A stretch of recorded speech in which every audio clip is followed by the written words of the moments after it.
So guys আমাদের নতুন আরেকটি ব্লগে সবাইকে স্বাগত জানাই। যারা আমাদের প্রতিনিয়ত ব্লগ দেখছে তাদেরকে অসংখ্য ধন্যবাদ। তো আজকে আমরা এমন একটি ব্লগ নিয়ে এসে গেছি যেই ব্লগে আমরা দেখাতে চলেছি একটি আইল্যান্ড ও একটি দ্বীপের মাঝে একটি আইল্যান্ড। তো আজকে আমরা সেই আইল্যান্ডটি দেখাতে চলেছি, ওখানকার বাসস্থান বা বসবাস বা ওখানে যাওয়ার যে রাস্তাটি সেটা কিন্তু নৌকো পথে ওখানে যাতায়াত করতে হয়। তো সমস্ত অ্যাডভেঞ্চার কিন্তু এই ভিডিওর মধ্যেই থাকবে, আর তোমরা দেখতে থাকো। তো এই পাশের নৌকোটা দেখতে পাচ্ছ, যেই নৌকোটি এসছে ওখান থেকে, আর এই যে নৌকোটি আছে এই নৌকোয় করে আমরা যাব। আর দেখতে পাচ্ছ এই যে কাকিমা, ইনি কিন্তু হাতে বিড়ি ধরে বসে আছে, কারণ বিড়িটি উনি খাবে। কারণ ওখানকার যারা স্থানীয় বাসিন্দা তারা কিন্তু বিড়ি খায়, বিশেষ করে বয়স্ক লোকজন যারা আছে সবাই কিন্তু বিড়ি খায়। তো দেখতেই পাচ্ছ যে উনি কিন্তু এখন বিড়িটা মুখে দিয়ে বিড়িটা ধরাবে। তো এই ব্লগটি কিন্তু খুবই অ্যাডভেঞ্চার ব্লগ হতে চলেছে। আর আমরা যেই জায়গাটি যাচ্ছি সেটা হচ্ছে মৌসুমী আইল্যান্ড, যেটা সুন্দরবনে অবস্থিত। সুন্দরবনের যে এলাকাটি সেটি কিন্তু খুবই অসাধারণ সুন্দর। আর তোমরা সবাই জেনে থাকবে যে সুন্দরবন কিন্তু রয়্যাল বেঙ্গল টাইগারের জন্য বিখ্যাত। আর সেই সুন্দরবনেরই মৌসুমী আইল্যান্ডে আজকে আমরা কিন্তু এসছি, আর এখান থেকেই তুলে ধরবো তোমাদের সামনে সমস্ত কিছু। আর এই যে দেখতে পাচ্ছ সাঁকোটা, এটা কিন্তু বর্ষার সময় এখানে জলে ভরে যায় বলে ওই যে ব্রিজ মতো করা আছে ওটা দিয়ে কিন্তু পারাপার করে এনারা। তো এখানকার যে সমস্ত লোকজন বসবাসকারীরা, আর এগুলো হচ্ছে গিয়ে চিংড়ি মাছের বস্তা, চিংড়ি শুকনো, যেগুলো মাছের খাবার ও বাইরে রপ্তানি করা হয়। সেই চিংড়ি মাছ কিন্তু এখানে প্রচুর পরিমাণে আমদানি হয়, আর এখান থেকে কিন্তু বাইরে রপ্তানি করা হয় বিভিন্ন রাজ্যে, আর বাংলাদেশেও রপ্তানি করা হয়। তার সাথে সাথে কিন্তু এই চিংড়ি মাছ কিন্তু মাছের খাবারের জন্যও কিন্তু ব্যবহার করা হয়ে থাকে। তো অবশ্যই কিন্তু এখানে কিন্তু এই যে মৌসুমী আইল্যান্ডে কিন্তু যাতায়াত ব্যবস্থা বলতে গেলে নৌকো ছাড়া কিন্তু এখানে সেরকম যাতায়াত ব্যবস্থা আর কিছুই নেই। নৌকোয় করেই সমস্ত মাল কিন্তু এপার ওপার করা হয়। আর এইখানে কিন্তু প্রচুর পরিমাণে লোকের বসতি আছে সুন্দরবনের মৌসুমী আইল্যান্ডে প্রচুর লোকের বসতি আছে। আর এখানে কিন্তু পাকা বাড়ি খুবই কম, এখানে ম্যাক্সিমাম কাঁচা বাড়ি, মাটির দেয়াল, উপরে টালি দেয়া। আর এখানকার রাস্তাঘাট কিন্তু অন্য সাধারণ গ্রামের মতোই। আর এখানকার পরিবেশ সত্যিই খুব অসাধারণ, দারুণ পরিবেশ। আর এখানে একটা জিনিস কমন, যে প্রত্যেকটি কিন্তু মাটির বাড়ি আর তার উপরে হচ্ছে টালি দেয়া। আর খুবই সুন্দর বাড়িগুলো দেখতে, অসাধারণ প্রকৃতির বাড়ি।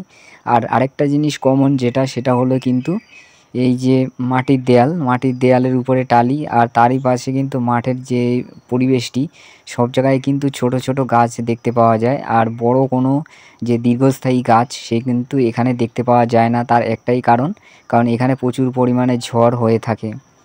তো আমরা যারা শহরে বা আমাদের এই বিভিন্ন উত্তর চব্বিশ পরগনা জেলায় থাকি, তারা কিন্তু এত কিছু কিন্তু অনুভব করতে পারি না। যারা দক্ষিণ চব্বিশ পরগনার মানুষ, যারা সুন্দরবন এলাকায়, বকখালি, সুন্দরবন বা ওইসব দিকে কিন্তু প্রচুর পরিমাণে ঝড় বৃষ্টি হয়ে থাকে। তো আজকে আমরা আছি দক্ষিণ চব্বিশ পরগনায় সুন্দরবনের মৌসুমী আইল্যান্ডে। তো এখানকার যে বাসিন্দারা তারা দেখতে পাচ্ছে কত সুন্দর। আর এখানকার যে ঘরগুলো সত্যিই অসাধারণ। ঘরগুলো মাটি আর উপরে টালি দেয়া। আর দেখতে পাচ্ছ এই যে পাশে বিচলির গাদা রয়েছে, আর এনারা কিন্তু এখানে বসবাস করে। আর দেখো চারিদিকে তাকালেই কিন্তু দূর দূরান্ত মাঠ, আর মাঠ ছাড়া আর কিছুই নেই। বাড়িঘর দুয়ার খুবই কম। আর এখানকার কিন্তু লোকের কিন্তু এক একজনের কিন্তু 5 থেকে 10 বিঘা করে সম্পত্তি থাকে। আর এই যে দেখতে পাচ্ছ মাটির ঘর, আর এই মাটির ঘরের ভিতরে থাকে কিন্তু গরু। এই জায়গাটায় গরু থাকে। আর দেখতেই পাচ্ছ গরু ঘরটা কত সুন্দর। আর তারই পাশে দেখা যাচ্ছে রান্নার ঘর, যেখানে উনুন করা রয়েছে বড়। তো দেখতে পাচ্ছ এদের কাজকর্ম সত্যিই খুব অসাধারণ ও সুন্দর প্রকৃতির। যদিও এরা মাটির ঘরে বসবাস করে, তাও কিন্তু এদের কাজ কিন্তু খুবই সুন্দর হয়ে থাকে। তো ভিডিওটা তোমরা দেখতে থাকো, অবশ্যই তোমাদের ভালো লাগবে। আর দেখতে পাচ্ছ এখন কিন্তু আমের সিজন, কিন্তু সব গাছে কিন্তু প্রচুর পরিমাণে আমের ফলন রয়েছে।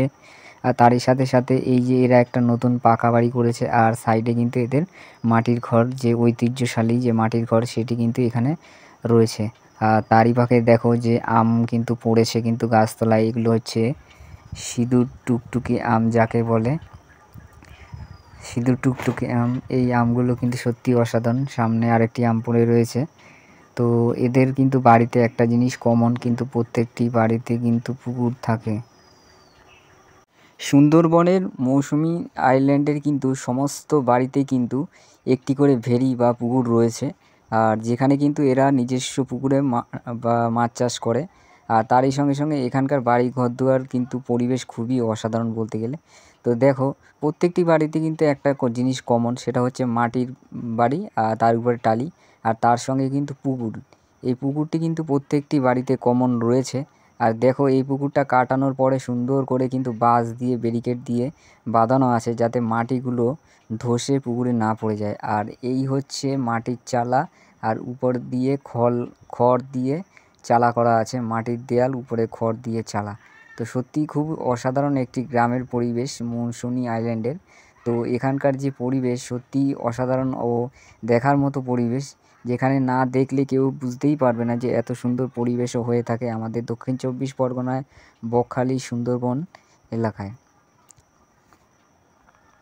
এই যে ঠাকুমা, এই কিন্তু মাটির ঘরে কিন্তু দীর্ঘ বছর কাটিয়ে দিয়েছে, আর একটা চৌকি রয়েছে। তো ইনি কিন্তু এখানে জন্ম থেকেই কিন্তু এই ঘরে রয়েছে, আর এই ঘরেই ওনার লাস্ট জীবন এখানেই কাটবে। আর এই যে খড়ের চাল, তার উপরে কিন্তু নেট দিয়ে ঘেরা রয়েছে, যাতে ঝড়ে কিন্তু এই খড়গুলোকে উঠিয়ে না নিয়ে যায়, তার জন্য কিন্তু এই ব্যবস্থা করা হয়েছে। ঘরটা তোমরা দেখো, সত্যিই খুব অসাধারণ একটি ঘর, দেখতে এত সুন্দর লাগছে যে বলার মতো কিছু নেই। সত্যিই খুব অনস্বীকার্য বা হাতের কাজ বলতে গেলে খুবই সুন্দরভাবে কিন্তু ঘরটাকে তৈরি করা হয়েছে। তো আমরা আগে চলো ওইদিকে দেখি আর কি কি আছে, তো সমস্ত কিছু তোমাদের দেখাবো। আর এই যে ছোট্ট চালাটায় দেখতে পাচ্ছ, এখানে কিন্তু রান্না করে ইনি। তো ইনি রান্না করে, আর এই পাশে কিন্তু বাইরে রান্না করার জন্য উনুন করা আছে। আর তারই পাশে এখানে কিন্তু ফুল শুকোতে দেয়া আছে, জবা ফুল শুকোতে দেয়া আছে, কি করবে জানি না, কোন কাজে লাগাবে। তবে এখানে দেখতে পাচ্ছ জবা ফুল কিন্তু এখানে শুকোতে দেয়া রয়েছে। আর আমরা এখন যাব আরও ভিতরের দিকে গিয়ে দেখব যে কোথায় কি আছে না আছে। তো দেখো, এই যে আইল্যান্ডের কিন্তু আরও কিন্তু প্রাচীন, বহু পুরনো, কয়েকশো বছর আগেরকার পুরনো যেসব বাড়িগুলো, সেগুলোও কিন্তু এখনও সেরকমভাবে অক্ষতভাবে দাঁড়িয়ে আছে। তো এই একটা বাড়িতে আমরা এসেছি, এই বাড়িটার বয়স কিন্তু 150 বছর। আর এই ওনাদের সাথে কথা বলে যেটা জানতে পারলাম, যে এই বাড়িতে কিন্তু এনাদের পূর্বপুরুষ থেকে এনারা থেকে আসছে, আর এগুলো হচ্ছে এনাদের পুকুরের মাছ। আর এখানে ওনারা রান্না করে, আর সাইডে দেখো পুকুর। একটা জিনিস তোমাদের কমন বলেছিলাম, যে পুকুরটা কিন্তু সুন্দরবনের মৌসুমী আইল্যান্ডের কিন্তু সমস্ত বাড়িতে কিন্তু একটা করে পুকুর কমন দেখতে পাওয়া যায়। কারণ পুকুর থেকে মাটি তুলেই কিন্তু এরা মাটিতে চারি সাইড বাঁধিয়ে কিন্তু মাছের চাষটা করে এখানে কমন।